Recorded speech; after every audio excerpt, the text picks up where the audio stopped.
Hello and welcome. Welcome to Allied Educare.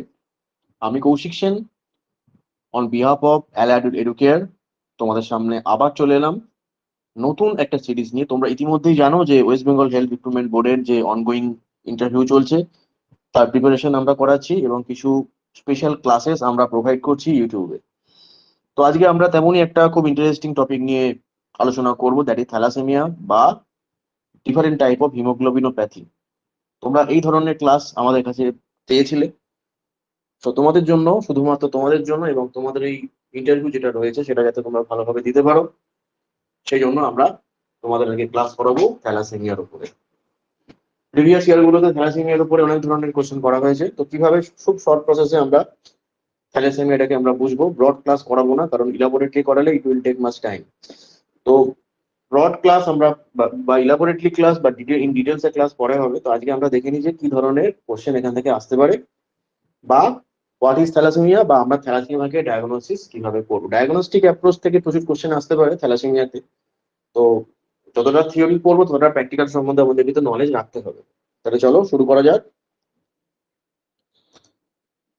Now, what is thalassaemia যদি বলে what is thalassaemia, আমাদের বলতে হবে যে thalassaemia is a inherited genetic disorder that passes down from our ancestor to the descendant। অর্থাৎ এটা এমন এক ধরনের জেনেটিক ডিসঅর্ডার যেই ডিসঅর্ডারটি আমাদের পূর্বপুরুষ থেকে যে ডিসেন্ডেন্ট রয়েছে বা যারা প্রেজেন্টে যারা রয়েছে তাদের শরীরে যেভাবে পাস হয় সেটাকেই বলা হচ্ছে থ্যালাসেমিয়া। তাহলে থ্যালাসেমিয়া এমন এক ধরনের জেনেটিক ডিসঅর্ডার যেই জেনেটিক ডিসঅর্ডারে মনে রাখতে হবে আমাদের যে হিমোগ্লোবিন, আমরা জানি যে আমাদের হিমোগ্লোবিনে দু ধরনের গ্লোবিউলিন চেন থাকে, একটাকে বলা হয় আলফা গ্লোবিউলিন চেন আর একটাকে বলা হয় beta globulin chain.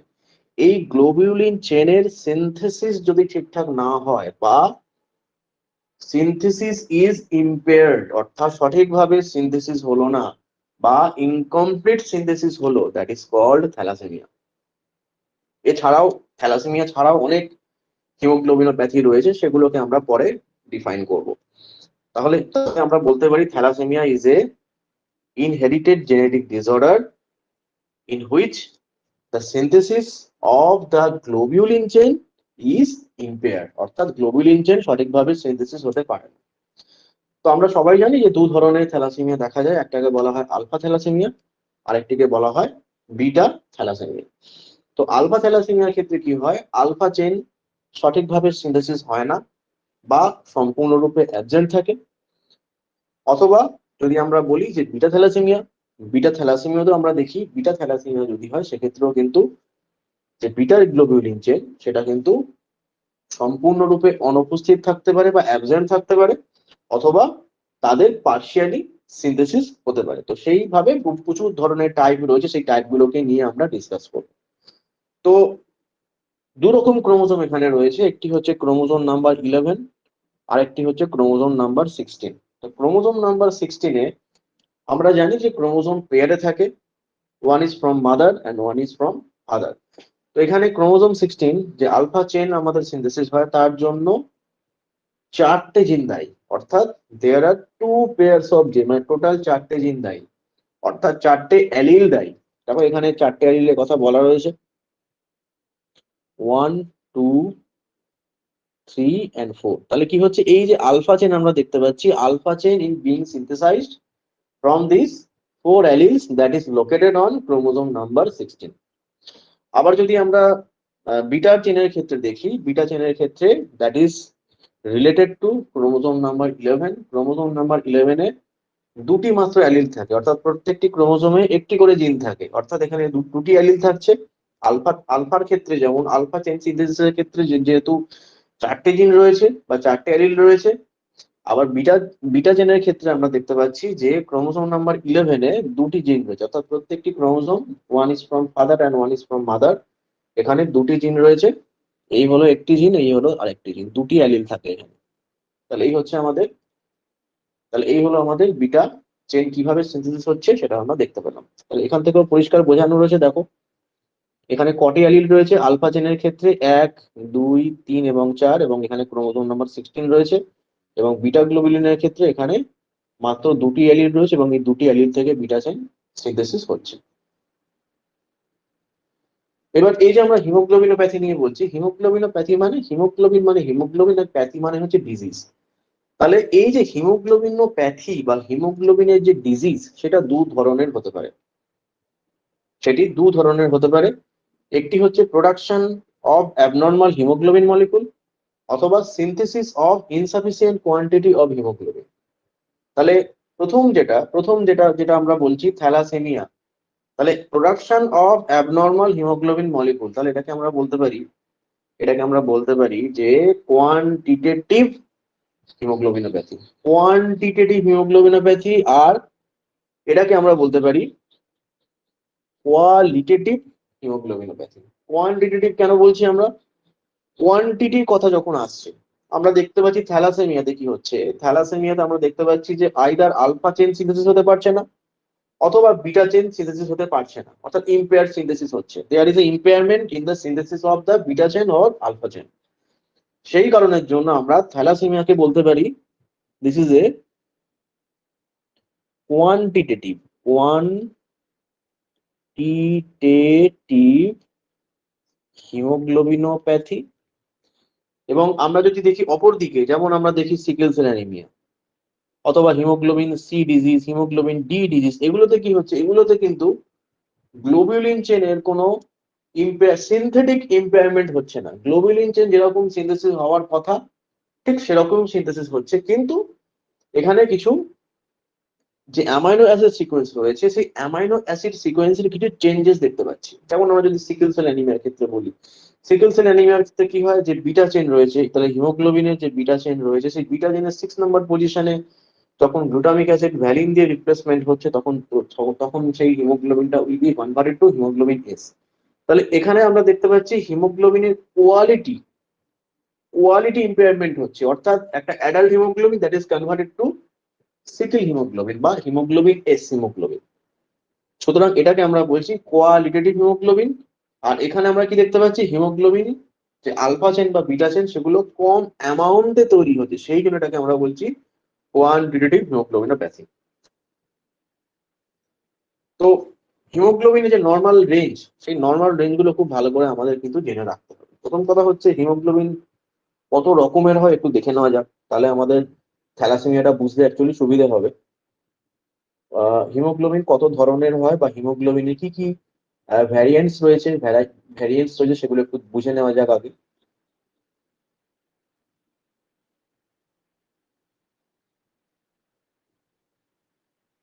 Just a minute.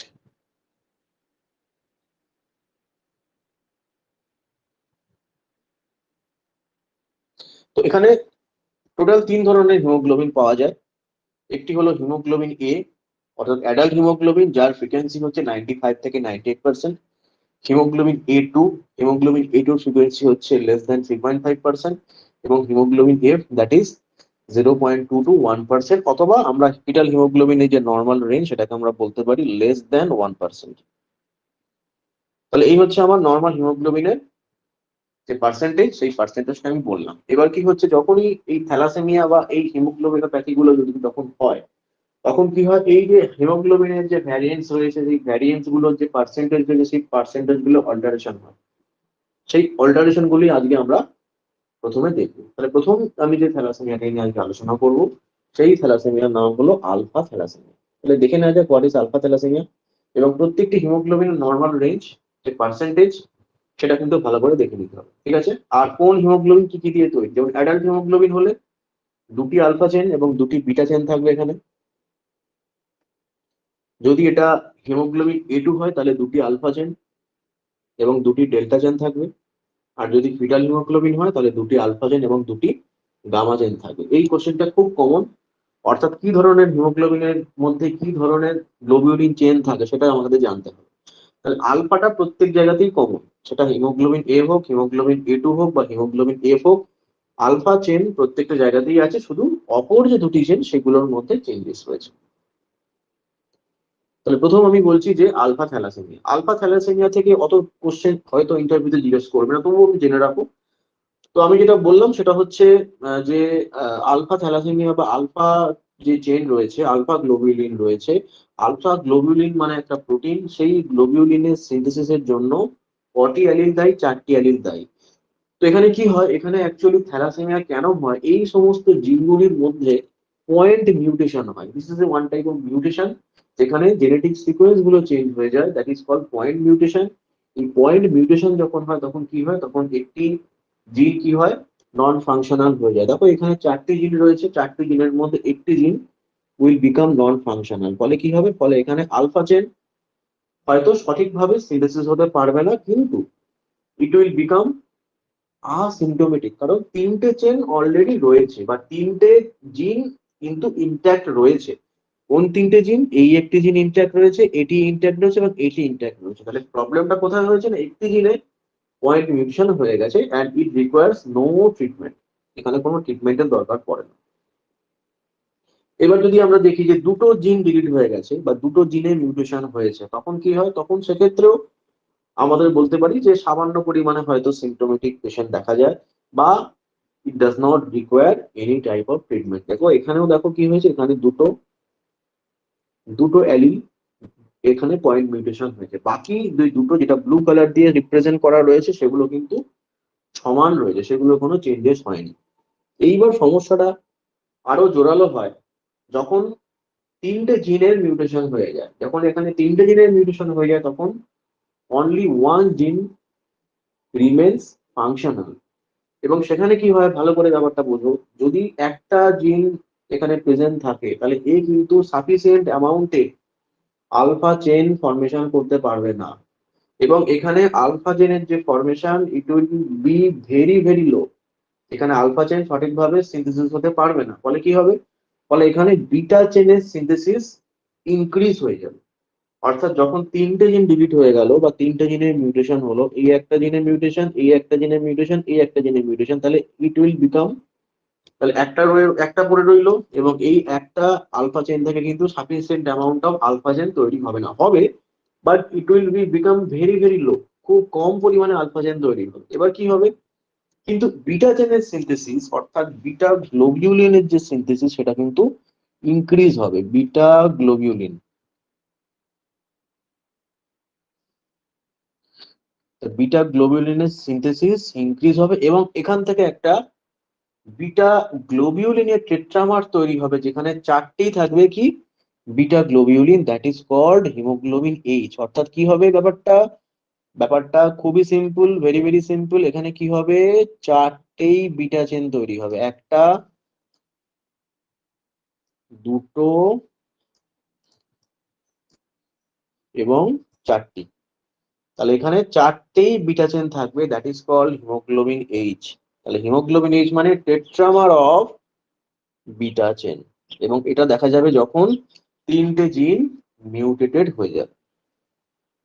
এবং last last that is very very dangerous. এখানে কি হবে, এখানে দেখো 4টে জিনেই মিউটেশন হয়ে গেছে। 4টে জিনের মিউটেশন হলে কি হবে, 4টে জিনের মিউটেশন যদি হয়, এখানে আবার দেখা যাবে যে আমাদের যে গামা চেন রয়েছে বা গামা গ্লোবিউলিন, এই গামা গ্লোবিউলিনের সিনথেসিস বাড়বে।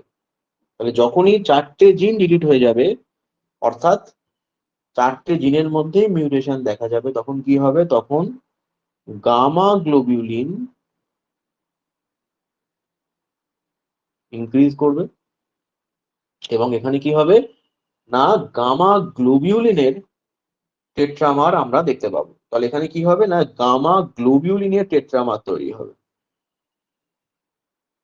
তাহলে একটি হিমোগ্লোবিনের মধ্যে 4টেই থাকবে গামা গ্লোবিউলিন। তো এই যে হিমোগ্লোবিন, এটাকে বলা হয় হিমোগ্লোবিন বার্স, এটাকে বলা হয় হিমোগ্লোবিন বার্স। এবং এই হিমোগ্লোবিন বার্স হচ্ছে একদমই non functional and the foetus will suffer severe severe acute anaemia. এবং এর যে এফেক্ট বা এর সিমটম খুব সিভিয়ার হবে, and finally it leads to erythroblastosis fetalis, যেটা এরকম দেখতে হয়।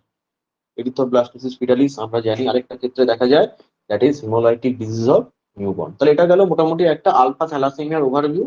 যেই থ্যালাসেমিয়া গুলো মোস্টলি প্রিভ্যালেন্ট সেটা হচ্ছে অ্যাকচুয়ালি কিন্তু বিটা থ্যালাসেমিয়া। তাহলে বিটা থ্যালাসেমিয়া আমরা যদি দেখি, তাহলে এটা কিছুই নয়, is nothing but the impairment, the synthetic impairment of beta globulin. তাহলে বিটা থ্যালাসেমিয়ার ক্ষেত্রে 3 ধরনের বিটা থ্যালাসেমিয়া হয়। একটি হলো মাইনর, একটি ইন্টারমিডিয়েট এবং একটি হলো মেজর। মাইনর কখন? মাইনর যখন ধরো একটা চেনের মধ্যে ধরো দুটো জিন রয়েছে, এখন যেখানে দেখানো রয়েছে দুটো জিন রয়েছে, দেখা গেল যে দুটো জিনের মধ্যে একটা জিন রয়েছে। তাহলে দুটো জিনের মধ্যে একটা জিন থাকা মানে কি? দুটো জিনের মধ্যে একটা জিন থাকা মানে এই জিনটা functional. This gene is functional. তাহলে এক বিটা চেন তৈরি হবে। This gene is functional but this gene is non functional. এই জিনটা কিন্তু non functional, it will not works to produce beta chain.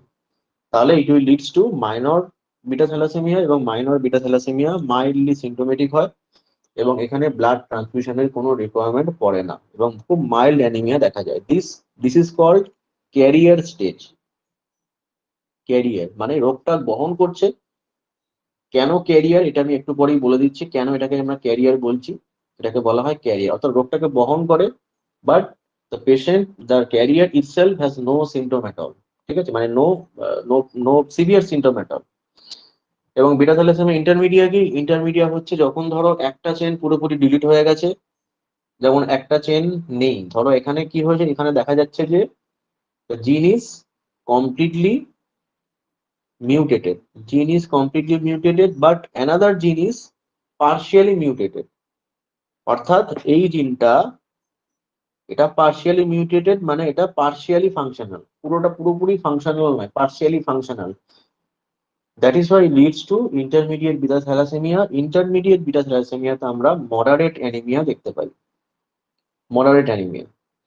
এবং মেজর কখন হবে? মেজর যখন হবে দুটি জিনের মধ্যেই মিউটেশন হয়ে যাবে। দেখো এই জিনেও মিউটেশন হয়ে গেছে, এই জিনেও মিউটেশন হয়ে গেছে, ফলে কি হবে? এখানে বিটা চেনের যে সিনথেসিসের পরিমাণ সেটা প্রচন্ড পরিমাণে কমে যাবে এবং finally it will leads to the major beta thalassaemia. এটাকে বলা হয় মেজর থ্যালাসেমিয়া বা মেজর বিটা থ্যালাসেমিয়া। তাহলে এই হচ্ছে বিটা থ্যালাসেমিয়ার একটা জেনারেল ক্যারেক্টার। তো এবার আমাদের সময় কোশ্চেন আছে যে ডায়াগনস্টিক অ্যাপ্রোচ, কারণ কোশ্চেন গুলো অনেক সময়তে যতটা না থিওরি থেকে হবে, ম্যাক্সিমামই হবে ডায়াগনস্টিক থেকে। ঠিক আছে, তো প্রথম যে কথা হচ্ছে সেটা হচ্ছে, তোমাকে যদি এই কোশ্চেনটা করা হয় ইন্টারভিউতে, আমি ইলেকট্রোফোরেসিস নিয়ে পরে আসছি। তোমাকে প্রথমে যদি একটা কোশ্চেন করা হয় যে তুমি একটা পেশেন্টের সিবিসি রিপোর্ট পেলে, এই কোশ্চেনটা কিন্তু 2018-এ করা হয়েছিল।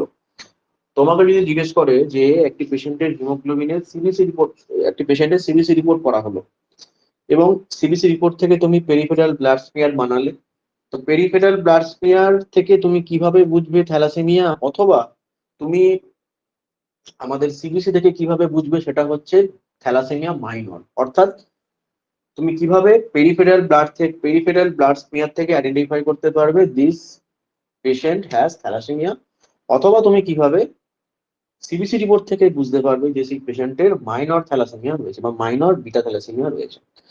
তো এটার অ্যান্সার দেওয়া খুব সোজা। প্রথম কথা হচ্ছে, থ্যালাসেমিয়াতে একটি স্পেশাল টাইপ অফ সেল দেখা যায় যেটাকে বলা হয় টার্গেট সেল। তাহলে এখানে দেখো এই ব্লাড স্মিয়ারে অনেক টার্গেট সেল দেখা যাচ্ছে, এখানে প্রচুর টার্গেট সেল রয়েছে। অল আর টার্গেট সেল। টার্গেট সেল কিরকম দেখতে হয়? অনেকটা বুলস আই এর মতো টার্গেট, অনেকটা এরকম ধরনের দেখতে হয় টার্গেট সেল। ঠিক আছে, এটাকে অনেক সময় ফোটোসাইটও বলা হয়। তো এইটা দেখে আমরা আইডিয়া করতে পারি যে patient may have or patient might have thalassaemia. আরেকটা বোঝার সিস্টেম হচ্ছে, দেখো তোমরা সিবিসি টেস্ট করেছো, সিবিসি টেস্টের মধ্যে আমাদের দেখতে হবে, প্রথম যেটা দেখতে হবে সেটা হচ্ছে হিমোগ্লোবিন। থ্যালাসেমিয়া হলে হিমোগ্লোবিন কমবে, সেটা মেজর হোক, সেটা মাইনর হোক বা সেটা ইন্টারমিডিয়েট হোক, থ্যালাসেমিয়াতে আমাদের হিমোগ্লোবিনের পরিমাণ কমবে। এখানে একটা খুব ভালো করে জিনিস দেখো, তো এখানে আমি এই যে ব্লাডটি আমি দেখিয়েছি এখানে, তো এই ব্লাডটির যে হিমোগ্লোবিনের সিবিসি রিপোর্ট বা হিমোগ্লোবিন রয়েছে, আরবিসি কাউন্ট রয়েছে, অথবা আমাদের আরবিসি ইন্ডিসেস রয়েছে। তো এখানে আমি লিখেছি, তো এই পেশেন্টটার যে হিমোগ্লোবিন সেটা হচ্ছে 10.2। হিমোগ্লোবিন 10.2 মানে এটা লো রয়েছে অবশ্যই। আরবিসি 5.4, এটা কিন্তু একটু হায়ার সাইডে রয়েছে। হিমাটোক্রিট, এটাও কিন্তু কম উইথ রেসপেক্ট টু হিমোগ্লোবিন। এমসিবির পরিমাণ কিন্তু less than 80। This point should be noted, less than 80। এবং এমসিএইচ এর ভ্যালু হচ্ছে less than 26। That is enough for diagnosis of a patient that is considered to be thalassaemia trait. কিভাবে বুঝবো? দেখো, thalassaemia হলে সবসময়তেই পেশেন্টের MCV will be less than 80। সবসময়তেই কত হবে? এমসিভি লেস দ্যান 80 এবং এমসিএইচ লেস দ্যান 26। কিন্তু RBC count will become high. RBC count কিন্তু এলিভেটেড হয়ে যাবে। দেখো এখানে আরবিসি কাউন্ট কত হওয়া উচিত ছিল? যদি হিমোগ্লোবিন 10.2 হয় সেই রেসপেক্টে আরবিসি কাউন্ট হওয়া উচিত ছিল ওই ধরে নাও আমাদের এটাকে 3 দিয়ে ভাগ করলে 3 পয়েন্ট সামথিং হওয়া উচিত ছিল। 3.4 বা 3.5 হওয়া উচিত ছিল, কিন্তু কত রয়েছে? 5.4 রয়েছে। তাহলে হিমোগ্লোবিনের 10.2 এর রেসপেক্টে আরবিসির কাউন্ট কিন্তু বেশি। তাহলে থ্যালাসেমিয়া মাইনরের ক্ষেত্রে এই পয়েন্টটা খুব ইম্পর্টেন্ট, অর্থাৎ হিমোগ্লোবিন কম কিন্তু আরবিসি কাউন্ট বেশি। এটা গেল 1 নম্বর। এটা থেকে আমরা অনেকটা আইডেন্টিফাই করতে পারি, অনেকটা আইডিয়া করে নিতে পারি যে পেশেন্ট মে হ্যাভ থ্যালাসেমিয়া ট্রেট। আর একটা জিনিস সেটা হচ্ছে, এটা বললাম যে আরডিডব্লিউ 80 কম হবে এবং এমসিএইচ বা আমাদের এমসিএইচ যেটা অর্থাৎ মিন কর্পাসকুলার হিমোগ্লোবিন হবে 26-এর কম। তাহলে এখান থেকে আমরা একটা আইডিয়া করে নিতে পারি এই পেশেন্টটি হচ্ছে একটি থ্যালাসেমিয়ার মাইনর পেশেন্ট।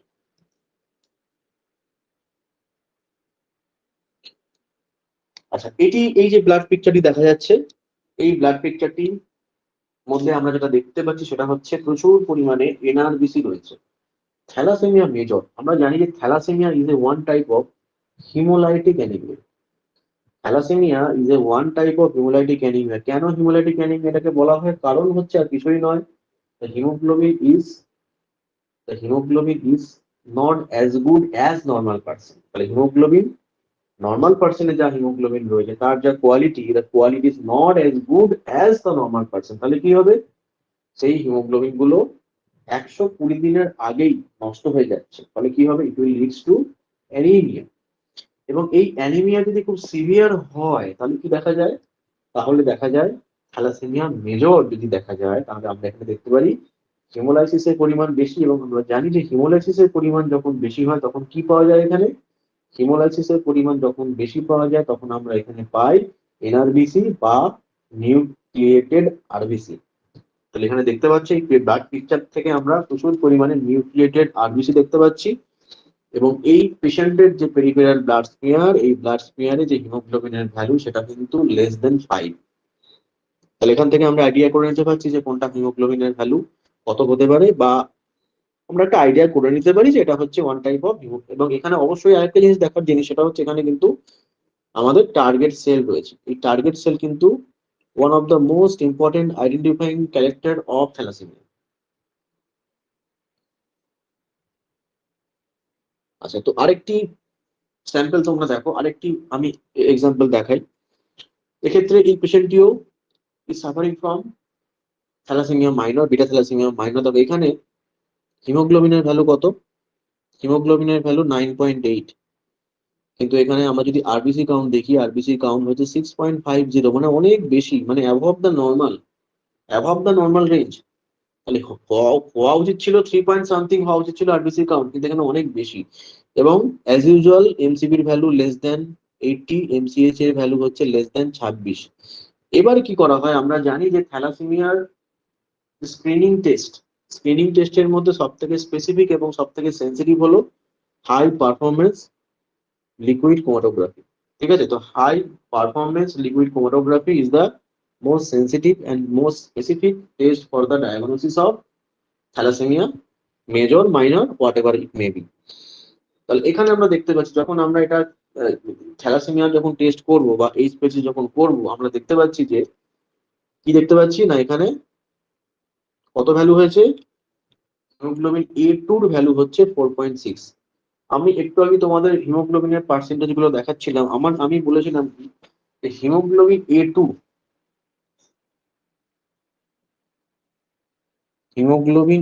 এর ভ্যালু কত হতে হবে?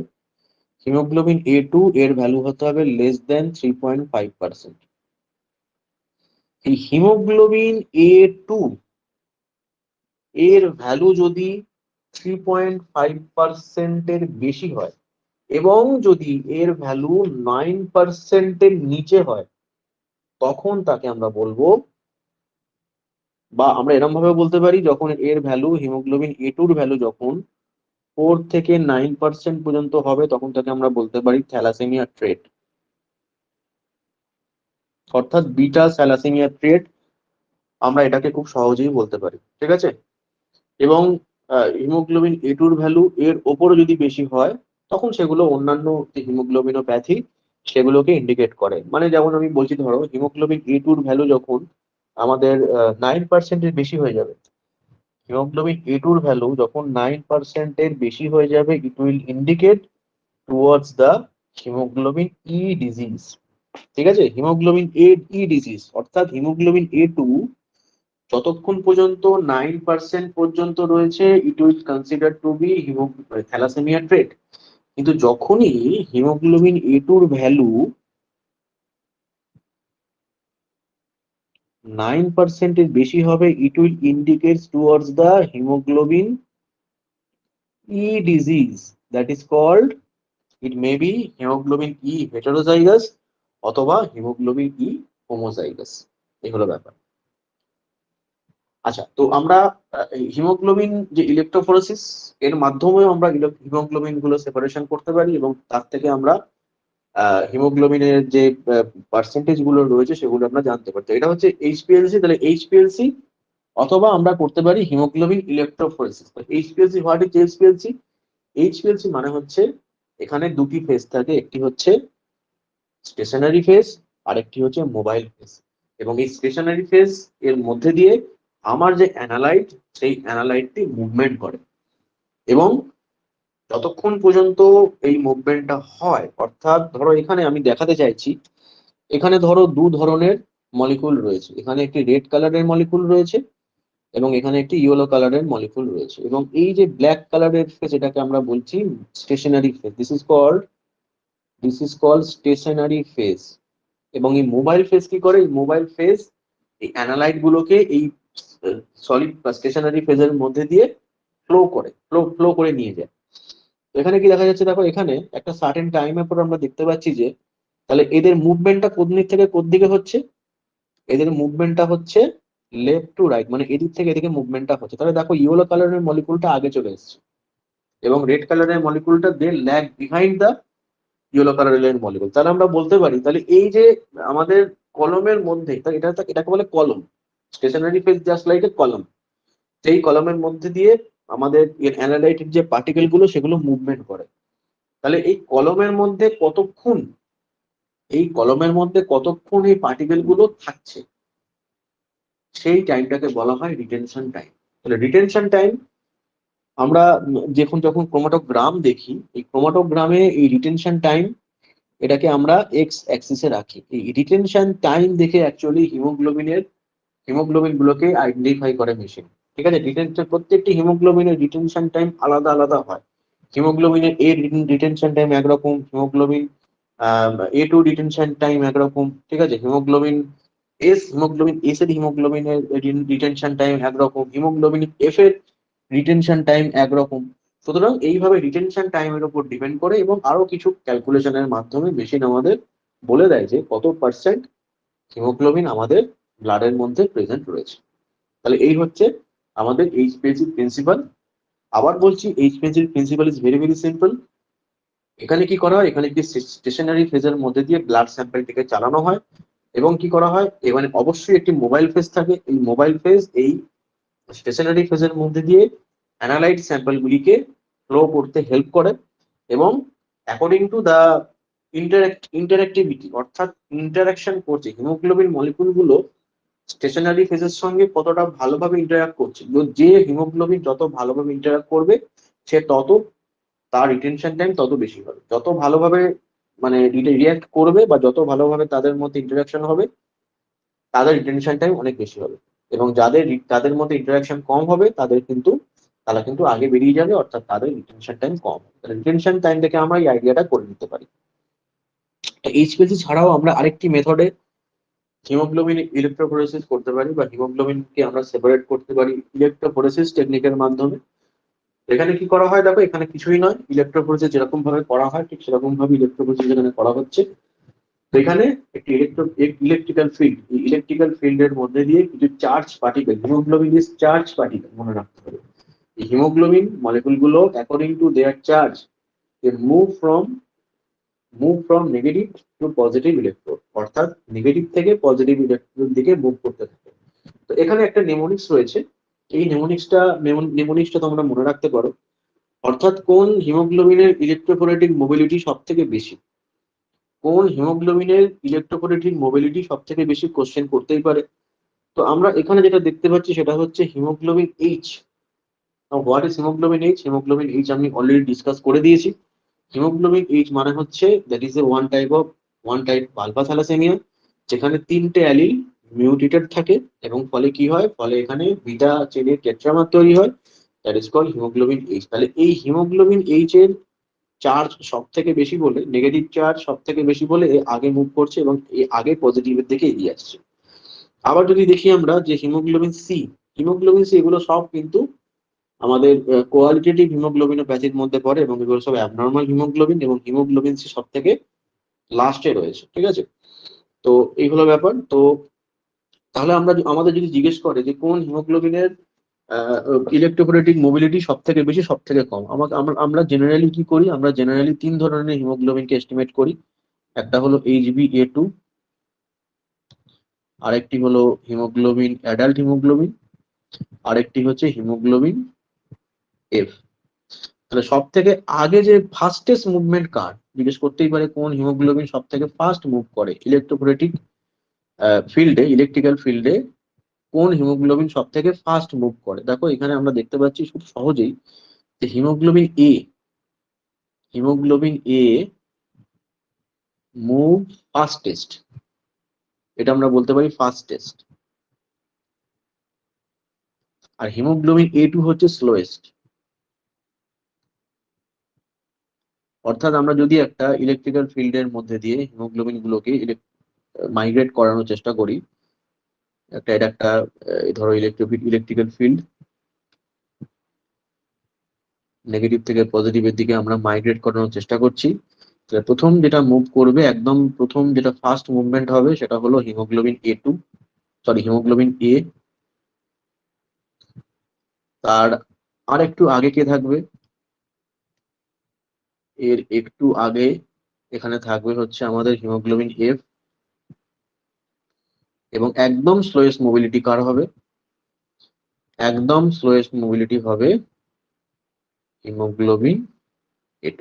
তাহলে এই জিনিসটা ভালো করে মনে রাখতে হবে, A2, F এবং A টু, প্রথমে হচ্ছে A2, তারপর হলো F, তারপর হলো A। তাহলে ফাস্টেস্ট মোবিলিটি কার বেশি, fastest mobility has haemoglobin A, adult haemoglobin has fastest mobility, and haemoglobin A2 has least mobility. তাহলে এইভাবে এটাকে মনে রাখতে হবে।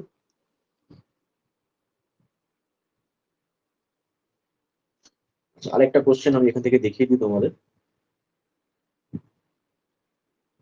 আচ্ছা, হিমোগ্লোবিন গুলো কত পার্সেন্ট রয়েছে, এবং বিটা থ্যালাসেমিয়ার ডায়াগনোসিসের ক্ষেত্রে আমরা এগুলো ইউজ করতে পারি। যেমন হিমোগ্লোবিন F মেজরের ক্ষেত্রে কিন্তু অনেক বেশি হয়, 10% থেকে 98% পর্যন্ত হতে পারে ফিটাল হিমোগ্লোবিন, ঠিক আছে। নর্মালি আমরা জানি কি <1।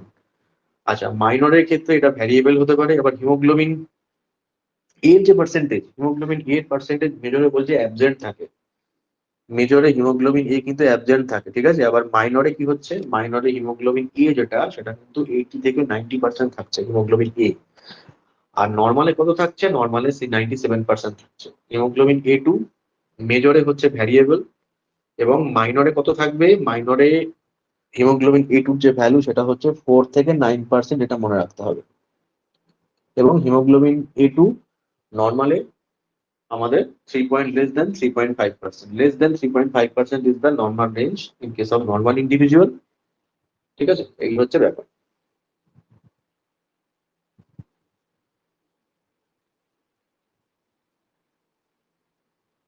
আরেকটা জিনিস আমি বলে দিচ্ছি তোমাদের। আচ্ছা, এই কোশ্চেনটা অনেক সময় করতে পারে যে থ্যালাসেমিয়া, আমি বললাম এটা এটা একটা জেনেটিক্যালি ইনহেরিটেড ডিজিজ, যেটা আমরা আমাদের অ্যানসেস্টার, আমাদের বাবা মা থেকে প্রাপ্ত করি। তো একজন, আমি অনেক ধরনের থ্যালাসেমিয়ার কথা বললাম, মেজর বললাম, মাইনর বললাম এবং ইন্টারমিডিয়েট বললাম। তো অ্যাকচুয়ালি যারা affected person, they are called thalassaemia major. তাহলে থ্যালাসেমিয়া মেজর যারা, তারা কিন্তু সব থেকে বেশি এফেক্টেড হয়। তো থ্যালাসেমিয়া মেজর কখন হবে? তো এই যে ঘটনাটা, এই যে আমি বললাম না যে জেনেটিক্যালি ইনহেরিট করছে, তো এটা অ্যাকচুয়ালি এটাকে বলে অটোজোমাল রিসেসিভ ডিসঅর্ডার। অর্থাৎ দেখতে পাচ্ছ এখানে, এটা হলো মাদার আর এটা হলো ফাদার। তাহলে এই ফাদার মাদার দেখো দুজনেই ক্যারিয়ার। দুজনে ক্যারিয়ার কেন? কারণ এই জিনটা ঠিক আছে, এই অ্যালিলটা ঠিক আছে, অর্থাৎ এটা আমি বিটা চেন, বিটা থ্যালাসেমিয়া নিয়ে বলছি, কিন্তু এই চেনটা,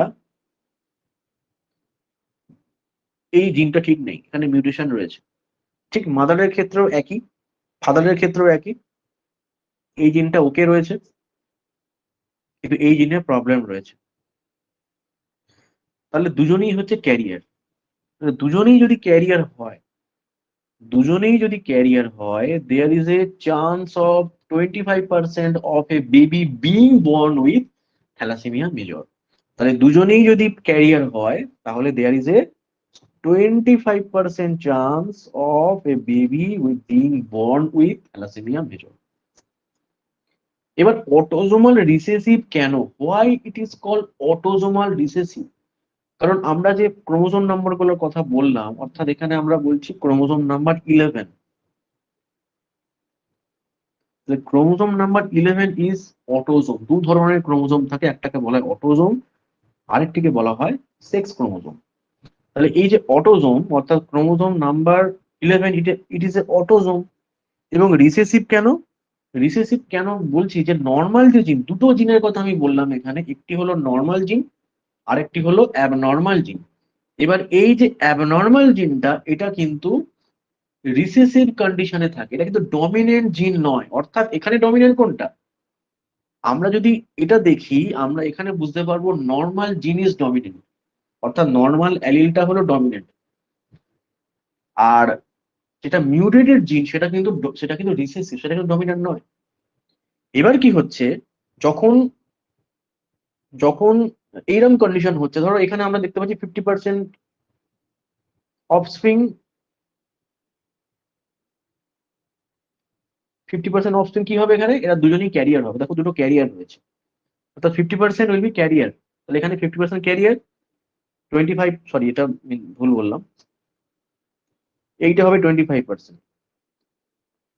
তাহলে 25% baby being born with thalassaemia major, not এটা, এটা তো normal, this is called normal.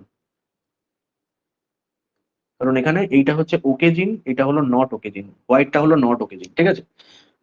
যাই হোক, তো আমরা এখানে দেখতে পাচ্ছি যে এটাকে রিসেসিভ কেন বলছি? রিসেসিভ বলছি কারণ এই যে মিউটেটেড জিনটা, যেটা মিউটেটেড হয়ে যাচ্ছে, সেটা তো অ্যাবনর্মাল জিন, কিন্তু সেটা রিসেসিভ অবস্থাতে রয়েছে। তাহলে রিসেসিভ জেনেটিক্যালি কখন এক্সপ্রেসড হবে? যখন দুটোই রিসেসিভ হবে। দেখো এখানে দেখো, এটাও মিউটেটেড জিন, আবার এটাও মিউটেটেড জিন, ফলে কি হলো, এখানে কিন্তু কোনো রকম নর্মাল জিন নেই। তাহলে কি হলো, রিসেসিভটাই এখানে জেনেটিক্যালি এক্সপ্রেস হলো। এবং এর যে ফেনোটাইপ, এর ফেনোটাইপ কিন্তু আমাদের আলটিমেটলি থ্যালাসেমিয়া মেজর হচ্ছে, কারণ এখানে দুটোই রিসেসিভ, এখানে দুটোই রিসেসিভ রয়েছে। তাহলে কি হবে, তাহলে এই জায়গাটাই প্রকাশ পাবে, এই জায়গাটাই প্রকট পাবে, ঠিক আছে। ব্যাপারটা কিরকম, ব্যাপারটা একটু ভালো করে বোঝাই। ধরো দুজন লোক রয়েছে, একজন ভালো লোক আর একজন খারাপ লোক। তাহলে এ গুড এ ব্যাড, ঠিক আছে। এবার যখন ব্যাড গুড এর সঙ্গে থাকছে, তখন ব্যাড কিন্তু নিজেকে এক্সপ্রেস করতে পারছে না, কারণ গুড হচ্ছে ডমিনেন্ট। গুড ব্যাডকে বলছে যে না, আমি তোমাকে এক্সপ্রেস হতে দেবো না, আমি ভালো, আমি ভালোভাবেই থাকবো। কিন্তু যখন দুটো ব্যাড একসঙ্গে হয়ে যাচ্ছে, যখন দুটো ব্যাড একসঙ্গে হয়ে যাচ্ছে, তখন কি হচ্ছে, ব্যাডের যে ক্যারেক্টার সেটাই কিন্তু এক্সপ্রেস হচ্ছে। This is called autosomal recessive disorder. এবং বাকিগুলোর ক্ষেত্রে যেগুলি ক্যারিয়ার, এখানে তো একটি গুড জিন রয়েছে, তাহলে এটা থাকলেও the beta chain synthesis will be managed by this functional gene. ঠিক একই রকম ভাবে এখানেও একটি জিনের মিউটেশন হলেও the synthesis of beta chain will be managed by this type of functional gene. তাহলে যেহেতু এটা অটোজোম রিলেটেড এবং যেহেতু এই জিনটি হচ্ছে রিসেসিভ এবং দুটি মিউটেটেড জিন যখন একত্রিত হচ্ছে তখনই সেটা একমাত্র তাদের যে ফিনোটাইপিক ক্যারেক্টার সেটা কিন্তু এক্সপ্রেস করতে পারছে। তাহলে এইভাবে আমরা বলতে পারি it is a autosomal recessive disorder.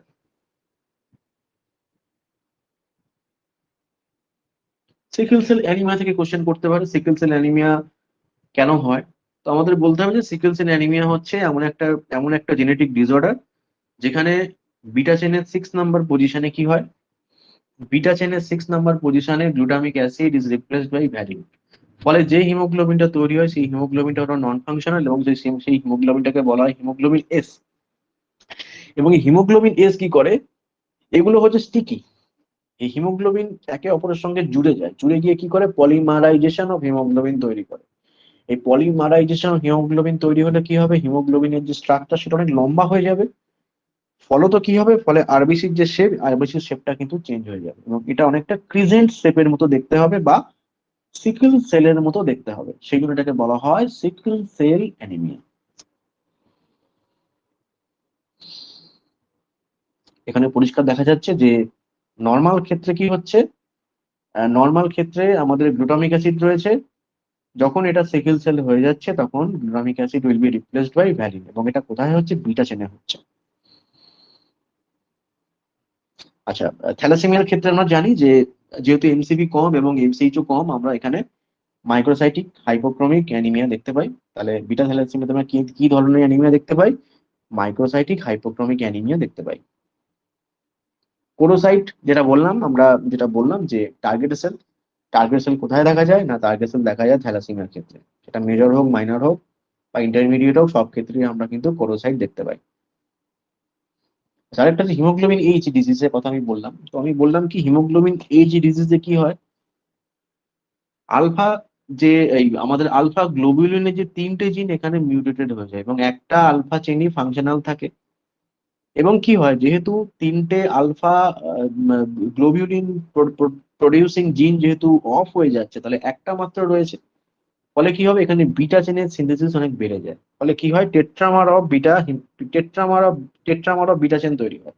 এই টেট্রামার অফ বিটা চেনকে বলা হয় হিমোগ্লোবিন এইচ এবং এই হিমোগ্লোবিন এইচ গুলো কি হয়, এই haemoglobin H is non functional এবং এগুলো কি হয় আরবিসি তে ডিপোজিটেড হয়।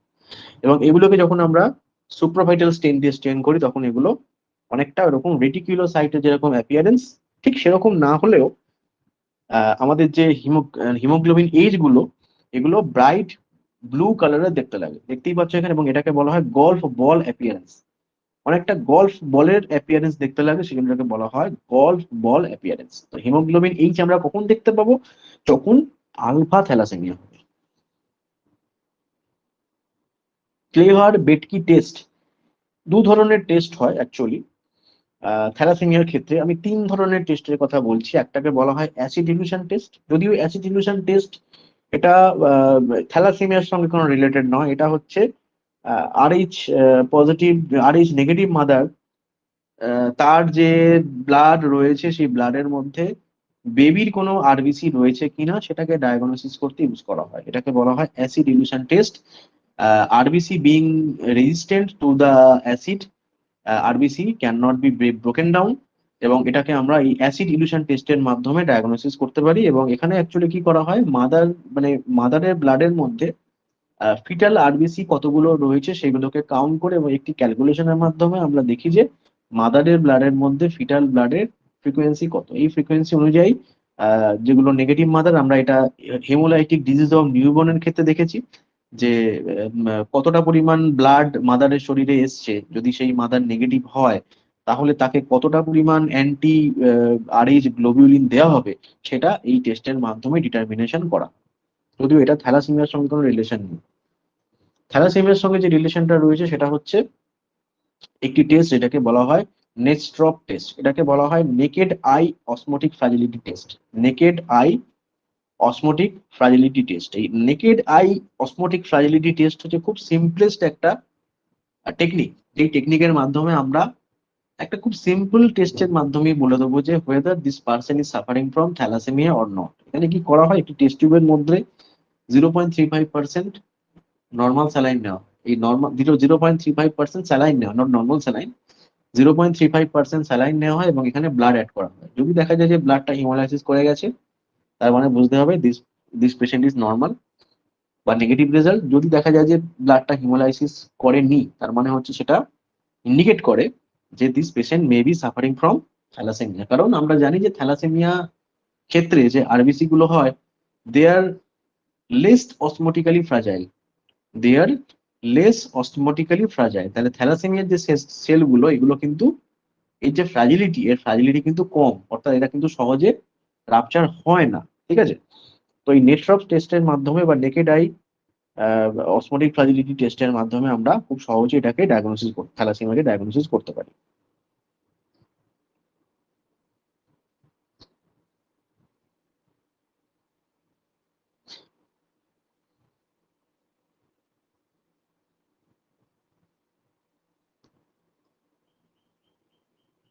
আচ্ছা, থ্যালাসেমিয়াতে আরেকটা জিনিস দেখা যায়, সেটা হচ্ছে থ্যালাসেমিয়াতে আমাদের কি কি চেঞ্জেস দেখা যায়, বায়োকেমিস্ট্রির যে প্যারামিটার গুলো, সেগুলোর কি কি চেঞ্জেস দেখা যায়। আমরা জানি যে যেহেতু থ্যালাসেমিয়া একটা আমাদের হিমোলাইটিক অ্যানিমিয়া, ফলে কি হবে, স্বাভাবিকভাবেই সেখানে এলডিএইচ বাড়বে। হিমোলাইটিক অ্যানিমিয়া মানেই হচ্ছে এখানে এলডিএইচ বাড়া, এলডিএইচ উইল ইনক্রিজ। আর কি কি বাড়বে, পটাশিয়াম বাড়বে, কারণ আরবিসি ডিস্ট্রাকশনের পরিমাণ বেশি, এখানে অনেক সময়তে হাইপার ক্যালিমিয়া দেখা যেতে পারে। আর কি দেখা যাবে, বিলিরুবিন, অর্থাৎ ইনডাইরেক্ট বিলিরুবিন অনেক বেশি হবে।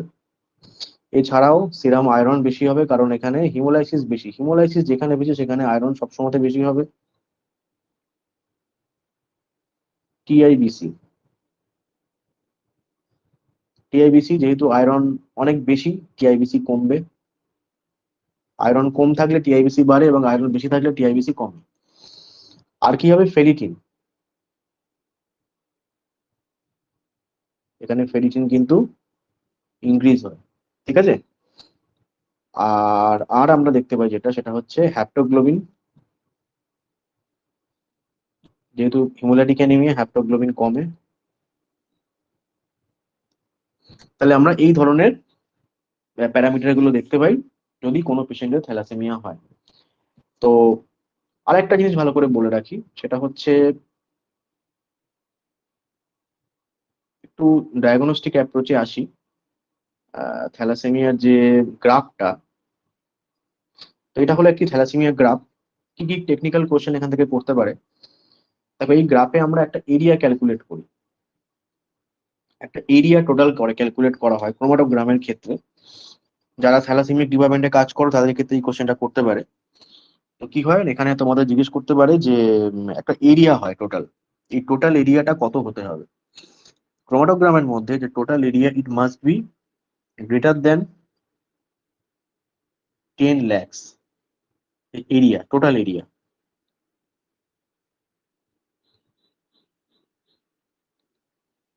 Total area must be greater than 10 lakh, 10 লাখকে বেশি হতে হবে। 10 লাখের যদি বেশি না হয় তাহলে কি হবে, তাহলে কিন্তু আমরা এটাকে ঠিকভাবে ধরবো না, বা এটা এই রেজাল্টটা ঠিকঠাক আসবে না, মানে নিশ্চয়ই কোনো প্রবলেমেটিক ব্যাপার এখানে রয়েছে। এবং আর একটা জিনিস দেখতে হয়, অনেক কিছুই দেখতে হয় অ্যাকচুয়ালি, আমি দু তিনটে জিনিস বলে রাখছি, বেসিক একদম জিনিস। তাহলে total area must be greater than 10 lakh, এবং এখানে আরেকটি জিনিস থাকে যেটাকে বলা হয় বেস লাইন। এখানে একটি বেস লাইন থাকে, যদিও বেস লাইনটি এখানে অতটা ভালোভাবে বোঝা যাচ্ছে না, this is call base line. এটি D10 ইনস্ট্রুমেন্টে আরো ভালো মতো বোঝা যায় বেস লাইন। এই যে বেস লাইন, এই বেস লাইন কিন্তু সবসময়তে সমান থাকতে হবে। Base line must be parallel with the x Axis. যদি প্যারালাল না থাকে, তখন বুঝতে হবে সাম নয়েজ ইজ বিং ক্রিয়েটেড, কোনো নয়েজ ক্রিয়েট হচ্ছে বা কোনো প্রবলেম তৈরি হচ্ছে, সেটা আমাদের মাথায় রাখতে হবে। আর যেমনটা বললাম আমি যে হিমোগ্লোবিন যে থ্যালাসেমিয়া ডায়াগনোসিসের ক্ষেত্রে সব থেকে বেস্ট স্ক্রিনিং টেস্টের মেথড, সেটা হলো অবশ্যই এইচপিএলসি, এবং এইচপিএলসি থেকে মোটামুটি এই কোশ্চেন গুলো আসতে পারে। বিভিন্ন ধরনের বাফার আমরা এইচপিএলসির ক্ষেত্রে ইউজ করি। সেই বাফারগুলির কাজ হচ্ছে, কিছু বাফার ওয়াশিং বাফার হিসেবে কাজ করছে, কিছু বাফার যেটা আমাদের ইলুশন বাফার হিসেবে কাজ করছে, কিছু মোবাইল ফেস হিসেবে কাজ করছে। তো এইগুলো জাস্ট একটুখানি দেখে নিতে হবে। তো এই ছিল আজকের আমাদের থ্যালাসেমিয়া ক্লাস। তাহলে আশা করি তোমরা থ্যালাসেমিয়া নিয়ে বুঝতে পারলে সমস্ত কিছু। যদি থ্যালাসেমিয়া নিয়ে খুব শর্টে বললাম, যদিও এত শর্টে থ্যালাসেমিয়া হয় না, থ্যালাসেমিয়া পড়তে গেলে 2 থেকে 3টে ক্লাস লাগে, যদিও টাইম খুব কম এবং কি কি ধরনের কোশ্চেন আসতে পারে সেই অ্যাপ্রোচ থেকে আমি একটা ছোট্ট ক্লাস করালাম। যদি থ্যালাসেমিয়া থেকে আরো কোনো কোশ্চেন তোমাদের জানার থাকে আমাকে কমেন্ট বক্সে কমেন্ট করো, আমি উত্তর দেওয়ার চেষ্টা করব। এবং আরো এই ধরনের ভিডিও পেতে গেলে আমাদের চ্যানেলকে অবশ্যই সাবস্ক্রাইব, লাইক এবং কমেন্ট করতে হবে। এবং তোমরা সবার সঙ্গে আমাদের এই চ্যানেলকে শেয়ার করে দাও, এবং যদি ভালো লাগে অবশ্যই কমেন্ট করো এবং প্লিজ সাপোর্ট আস। তাহলে আজকে এটুকুই থাক। নেক্সট নতুন কোনো ভিডিও নিয়ে আমি আবার তোমাদের কাছে চলে আসবো। যদি তোমাদের আরো কোনো ভিডিও রিকোয়ারমেন্ট থাকে আমাকে বলে দিও, আমি চেষ্টা করব যে প্রত্যেকদিন কিছু না কিছু ভিডিও দেওয়ার। তাহলে চলো, সবাইকে থ্যাংক ইউ।